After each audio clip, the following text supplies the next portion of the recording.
अररिया नगर थाना क्षेत्र अंतर्गत LIC ऑफिस के समीप स्थित एक जमीन को लेकर दो पक्षों के बीच चल रहा विवाद थमने का नाम नहीं ले रहा है। जहां एक पक्ष इस जमीन को अपनी संपत्ति बता रहा है, वहीं दूसरा पक्ष दावा कर रहा है कि उन्होंने यह जमीन वैध रूप से खरीदी है। मामला अब न्यायालय और पुलिस दोनों के दायरे में पहुंच चुका है। इसको लेकर राहुल मिश्रा ने बुधवार को अपने आवास पर प्रेस कॉन्फ्रेंस कर कई गंभीर आरोप लगाए। उन्होंने कहा कि विवादित जमीन उनकी है, लेकिन उनके ही बड़े भाई रोहित मिश्रा ने इसे किसी और को बेच दिया। राहुल का कहना है कि जब मामला न्यायालय में लंबित है तो उनके भाई को जमीन बेचने का अधिकार कैसे मिल सकता है। उन्होंने बताया कि इस विवाद को लेकर पहले ही नगर थाना में 8 नामजद और कुछ अज्ञात लोगों के खिलाफ प्राथमिकी दर्ज कराई जा चुकी है। बावजूद इसके पुलिस द्वारा अब तक कोई ठोस कार्रवाई नहीं की गई है। राहुल मिश्रा ने आरोप लगाया कि बुधवार को कुछ लोगों ने उनकी जमीन पर बने एक प्राइवेट स्कूल को तोड़ दिया।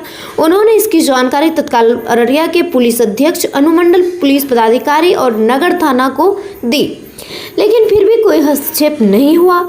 दूसरी ओर दूसरा पक्ष यह कह रहा है कि उन्होंने यह जमीन राहुल मिश्रा के बड़े भाई रोहित मिश्रा से वैध रूप से खरीदी है। उनके अनुसार खरीद फरोख्त के सारे दस्तावेज मौजूद है और वे किसी भी तरह के अवैध कब्जे का हिस्सा नहीं है। फिलहाल यह मामला न्यायालय में विचाराधीन है। यह रिपोर्ट प्राप्त जानकारी और प्रेस वार्ता पर आधारित है। प्रशासन या संबंधित पक्षों की आधिकारिक प्रतिक्रिया आने पर खबर को अपडेट किया जाएगा। क्या बात है जो आज अचानक प्रेस कॉन्फ्रेंस करने का नाम बताया?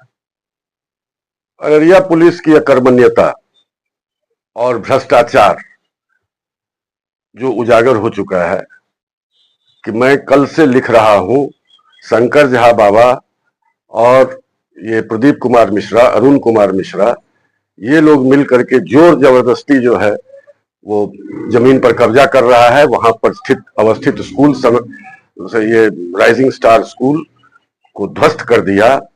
हम गुहार लगाते रह गए कल थाना प्रभारी से, SHO से, 112 से, DSP से, यहां तक कि DGP के पास भी मेरा बेटा गया, लेकिन कोई कार्रवाई नहीं हो सकी। आज सुबह भी मैंने थाना प्रभारी को WhatsApp किया है कि देखिए, सुना है कि JCB लग गया है, लेकिन कोई कार्रवाई नहीं हुई। उसके बाद उनको वीडियो भेजा, स्टिल फोटोग्राफ भेजा, कोई कार्रवाई नहीं हुई। अगर इसको सुशासन कहते हैं तो कुशासन या जंगल राज किसको कहते हैं आप लोग खुद समझ सकते हैं। सोशल मीडिया का जमाना है।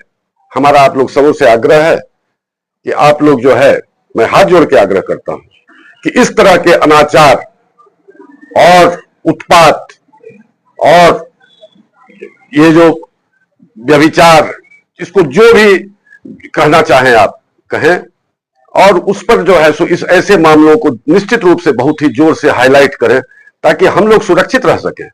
हम लोग टैक्स देते हैं, और क्यों टैक्स देते हैं? म्युनिसिपल टैक्स देते हैं, इनकम टैक्स देते हैं।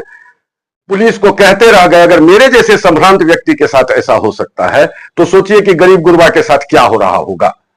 कैसे विवाद शुरू हुआ?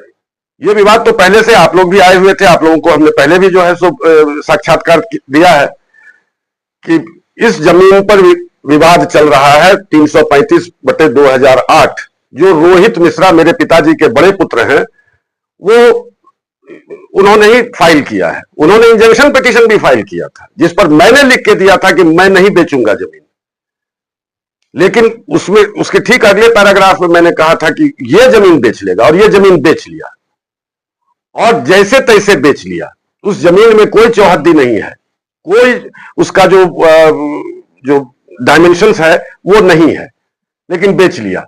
और ये लोग जो इस तरह का उत्पात मचाते हुए गुहार लगाते रह गए, थाना से SP से कोई सुनवाई नहीं हो सकी। यहां तक कि DIG को भी हमने फोन किया, लेकिन कोई सुनवाई नहीं हो सकी। हम लोग चुपचाप लाचार की तरह बैठे रहे। वहां तो जा नहीं सकते हैं क्योंकि वहां पर राइफल ये सब लेकर के सब आदमी खड़ा है, मारपीट करेगा या मार देगा तो जान बचाएंगे, संपत्ति बचाना मुश्किल हो गया है। उनका कहना है कि रोहित मिश्रा जी से हम लोग परमिशन लेके रोहित मिश्रा जी का कौन सा परमिशन? रोहित मिश्रा जी से अगर परमिशन लिए तो केस जाके लड़े। रोहित मिश्रा जी तो कोर्ट में हैं, तो उनके परमिशन से वो खुद से, अगर खुद से ही उनको ले लेनी थी जमीन, हिस्सा कर लेना था अपने हिसाब से, तो फिर वो न्यायालय के शरण में क्यों गए? उनका कहना है कि हमने कई बार बैठक की और कोशिश किया कि इसमें बैठक कहाँ हो सकती है? इसमें बैठक की कोई गुंजाइश है? आप ही बताएं हमें कि इसमें कोई बैठक की गुंजाइश है? जब मामला न्यायालय में है तो न्यायालय वो क्यों नहीं जाते हैं? आपको एक चीज और बता दें कि अभी कुछ दिन पहले हमको सीओ साहब का नोटिस आया कि रोहित मिश्रा प्रथम पक्ष, राहुल मिश्रा द्वितीय पक्ष, आप आकर के अपने मामला को रखें। उसके पहले उनको 135 पेज का हमने ऑब्जेक्शन फाइल किया था, उसके बावजूद फिर मैंने उनको फाइल किया और पिछले सोमवार को, बीते सोमवार को जो है सो उस पर सुनवाई हुई। मैंने उनको सारे साक्ष्य दिखाए, उसके बाद उस पर निर्णय नहीं हुआ, मंगलवार से यह शुरू हो गया। तो यह तो अजीब सी स्थिति बनी हुई है। अब इस स्थिति का मेरे पास कोई जवाब नहीं है। एक संभ्रांत आदमी सिर्फ लाचारी व्यक्त कर सकता है और कुछ नहीं कर सकता है, क्योंकि हम कानून का पालन कर रहे हैं। इसमें सारे प्रशासन के कर्मी सारे मिले हुए हैं, सारे पुलिस प्रशासन के सारे कर्मी मिले हुए हैं। एसडीओ साहब से कल मेरी मुलाकात हुई। एसडीओ साहब ने तत्काल फोन किया थाना को, मेरे सामने में फोन किया थाना को, और थाना ने कोई एक्शन नहीं लिया। क्या आप इस मामले को लेकर उच्च स्तरीय जांच? बिल्कुल उच्च स्तरीय जांच पर भी जाएंगे और पटना उच्च न्यायालय भी जाएंगे, क्योंकि हमारा जो किराएदार है वो तो सदमे में है बेचारा, बच्चा राजेश गुप्ता। उसके भी जान पर, उसको भी बार बार जान से मारने की धमकी दी जा रही है। कितना जमीन का मामला है? ये टोटल जो जितना भी सूट प्रॉपर्टी है हमारे पिताजी के शेयर में 8 एकड़ 25 डिसमिल उसका मामला है। और इतना ही नहीं है, ये प्रदीप कुमार मिश्रा, अरुण कुमार मिश्रा, सुशील यादव, ये लोग चिल्ला चिल्ला के कहता है कि पप्पू झा मर्डर केस में जो है तो तुम वकील बने हो, वो तुमको भी उड़ावेंगे। वहां पर चिल्ला चिल्ला करके कहा है, लोगों ने सुना है इस बात को, और हमने उनसे लिखित में लिया है कि ये अब अगर हम किसी की वकालत करेंगे तो उसके लिए भी हमको जान से मारने की धमकी, मेरी संपत्ति छीन ली जाएगी या कोई केस आ जाएगा। अजीब सी स्थिति है। आप जो ये जमीन शंकर झा बाबा की बात कर रहे हैं, उन्होंने कितना जमीन खरीदा है? उन्होंने बस कागज के हिसाब से 4 एकड़ कुछ डिसमिल जमीन खरीद लिया है।